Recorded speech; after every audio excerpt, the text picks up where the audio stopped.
Morgan Ortagus has been doing such deep dives up in New Hampshire on behalf of Polaris Security. Good morning, Morgan. How are you? Good morning. Well, I hope Vivek is prepared because he's going to be facing a tough interviewer this morning. Well, I always call the candidates who want to talk to me and give them a not a question set, but I let them know we're focused on national security, so he's not going to be surprised by anything. It will be like you with Nikki Haley. I saw you in New Hampshire. We know what we want to know, right? And I think it's what the audiences want to know, but which sometimes we don't often hear asked for reasons I don't understand. I'm with you. We just did Mike Pence as well. The audience asked just as tough questions as I did. That's the thing I love about New Hampshire. They were grilling him on North Korea and all the other issues going around the world. So, you and I may be tough, but man, an audience in New Hampshire, they know their foreign policy. Morgan, I'm so glad to have you this morning, and I would love to get O'Brien out of bed, but he's way off on the West Coast or anybody else. We have done a hostage deal, and when Robert Yeah. was the special envoy for hostage affairs, and you work with him at state, and then when he became the national security advisor, he always would say, "You never give money for hostages, never, never, never, because then that which gets rewarded gets repeated." What do you think of this new hostage deal? $6 billion for 5 Americans. Well, it's the largest ransom payment that the United States has ever paid. So let's first debunk a few things coming out of the Biden administration. First, and you're seeing some of their defenders on Capitol Hill saying, well, you have to negotiate, you have to give something, you're not going to get Americans home if you don't do so. That is not accurate. We did get 2 Americans home, Michael White and Jiwei Wong. This was during the Trump administration when Mike Pompeo was Secretary of State and when Robert O'Brien was both a hostage envoy and then later National Security Advisor. So I obviously worked very closely with Brian Hook and Pompeo and Robert on these cases. And guess how much Pompeo and Robert gave away for these 2 American hostages? That would be $0. Zero. Yep. $0. So first of all, it is possible if you have good negotiators like we had in the Trump administration and a tough president, it's possible to get Americans home for $0. You just have to have, number one, a good negotiation. Number two, we're hearing from the administration, well, this was Iran's money anyway. This belonged to them. False, okay? This was money that was frozen. This was oil revenues that were frozen during the maximum economic pressure campaign during the Trump administration. These were Iran oil sales that were frozen because of sanctions.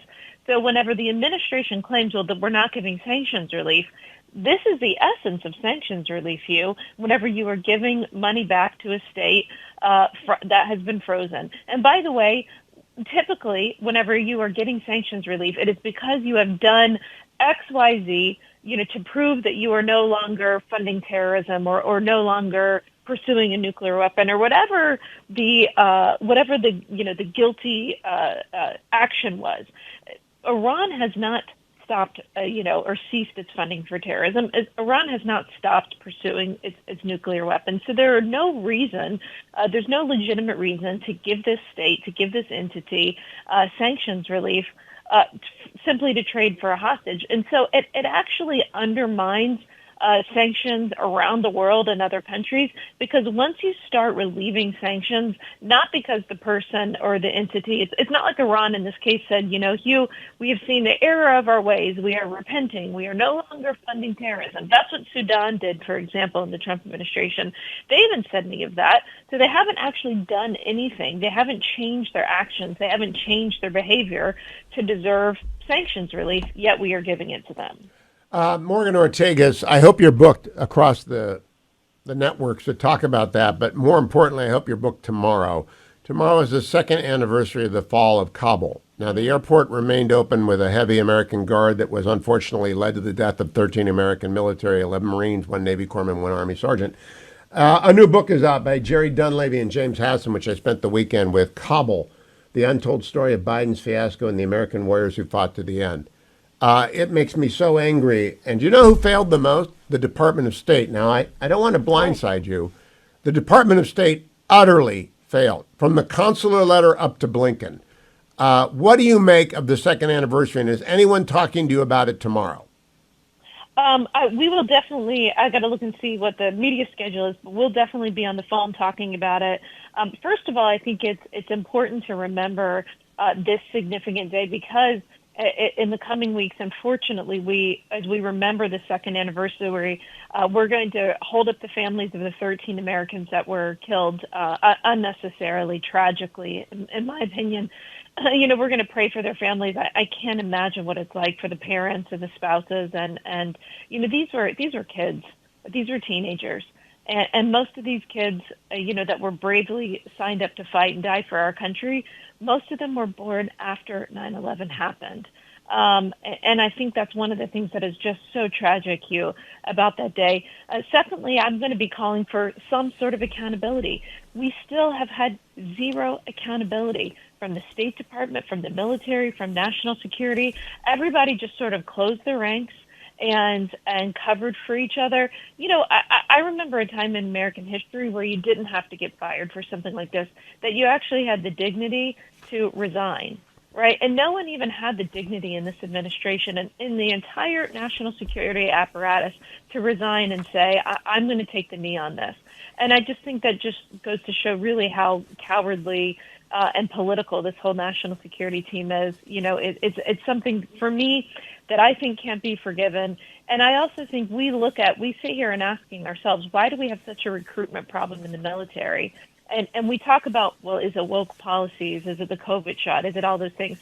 Yes, I'm sure it is a lot of that. But I think what we forget and what really goes underreported here is that I think there is a direct correlation between this disastrous and embarrassing withdrawal from Afghanistan and our recruitment problems today. Because people who did multiple tours in Afghanistan saw us leave the way we did and sort of looked and said, what in the world did I spend the last 20 years in the military for?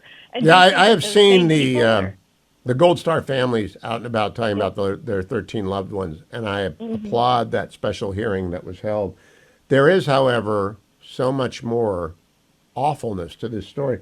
Father Dan Schwartz was the Marine Corps chaplain, and he is quoted in Chapter 8 of Kabul by Dunleavy and Hassan as telling the young Marines, and they were mostly under 20, you're going to see things that no person should have to see. And it goes on to detail them.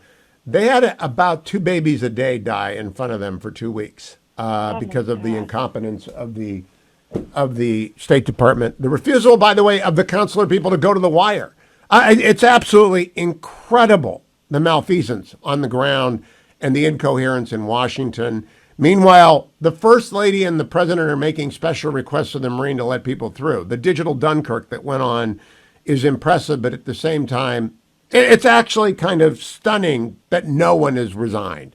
And I don't think anyone ever will. Do you, Morgan? I don't think they will. They should. It's a stain on everybody who was in leadership at that point. And what's worse is even the State Department report has tried to, cover up and make excuses. I just say thank God for the House Foreign Affairs Committee, which is led by Mike McCall. And this is not, Mike McCall is not, a right-wing hack, right? Mike McCall is a serious guy, and he is investigating, getting to the bottom of this. We have the sniper testimony, other testimony that we never would have had because there was a cover-up. There was a cover-up, and there's so many. I mean, it really makes me angry because I know, without a doubt, with everything within me, Hugh, I know that my former boss, Mike Pompeo, never would have allowed this to happen. Never would have happened on his watch. I agree. And I've talked to both him and Robert O'Brien about it. The former president would not have allowed it. There were conditions attached, which are detailed in the Doha Agreement, that were not enforced by the Biden administration, including attacks on our bases, including all sorts of, they just would not do it. And then the Taliban held us hostage. Morgan, when are you next in New Hampshire, by the way, with which candidate? We don't have an announcement yet. We're talking to several candidates, trying to get dates. There's 3 or 4 of them that we're talking to. So it'll be after Labor Day, so probably in September, and hopefully we'll go throughout the fall. So and I will see you up there. Again, I hope. Let me know when you come back. Morgan Ortagus of Polaris Security. Always a pleasure to talk to you.